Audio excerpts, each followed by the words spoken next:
நான் சபரீஷ். நாங்கள் share industry higher secondary school Kannimari கரூரில் 11th ஸ்டாண்டர்ட் படிக்கிறோம். நாங்கள் அஃபோர்டபுள் ஃப்ரீ எனர்ஜிங்கிற டாப்பிக்கில் எலக்ட்ரோ மேக்னெட்டிக் இன்ஜின் அப்படிங்கிற ஒரு ப்ராஜெக்ட் பண்ணியிருக்கோம். இந்த ப்ராஜெக்டை பற்றி வச்சுருக்கோம்.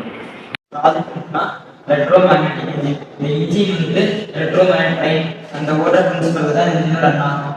பார்த்தீங்கன்னா பிஸ்டன் இந்த பிஸ்டன் டாப்பில் வந்து நம்ம வந்து எலக்ட்ரோ மேக்னெட்டிக் இருக்கும். அந்த கேஸோட டாப்பில் எலக்ட்ரோ மேக்னெட்டிக் இருக்கும். பேட்டரியில் இருந்து கரண்ட் வரும். கீ ஆன் பண்ணும்போது வந்து அந்த கீழே சுவிட்ச் மாதிரி ஆக்ட் ஆகும். ஆக்ட் ஆகி அந்த கரண்ட் வந்து ஆக்சிலேட்டர் போகும். ஆக்சிலேட்டருக்கு ஒரு ரெகுலேட்டர் மாதிரி ஆக்ட் ஆகும். நம்ம எந்த அளவு ஆக்டிவைஸ் பண்ணுறோமோ அந்த அளவு கரண்ட் வந்துட்டு எலக்ட்ரோ மேக்னெட்டிக் போகும். அப்போ மேக்னெட் அதிகமாக மேக்னெட்டிக் கரண்ட் அதிகமாக அட்ராக்ஷன் ஃபோர்ஸ் அதிகமாகும். இப்போ வந்துட்டு மேலே பிஸ்டன் மேலே நோக்கி இருக்கும்.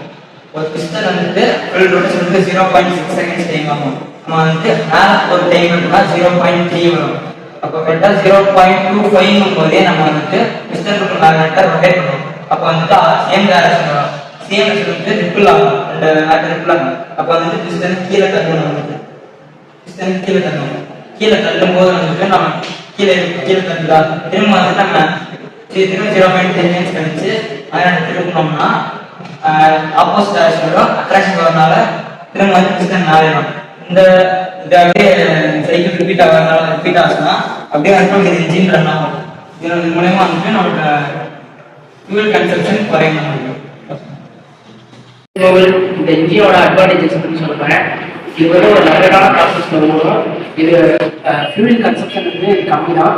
இது ரெடியூஸ் தான் ஆகும். நாய்ஸ் பொல்யூஷனும் இது ரெடியூஸ் ஆகும். இதை யூஸ் பண்ணுறதுனால இந்த இன்ஜினை யூஸ் பண்ணுறதுனால டார்க்கு பிக்கப்பு ஸ்பீடு இது மூலம் இன்க்ரீஸ் ஆகும். இதனால இயற்கை இதுக்கு எதுவும் ப்ராப்ளம் கிடையாது.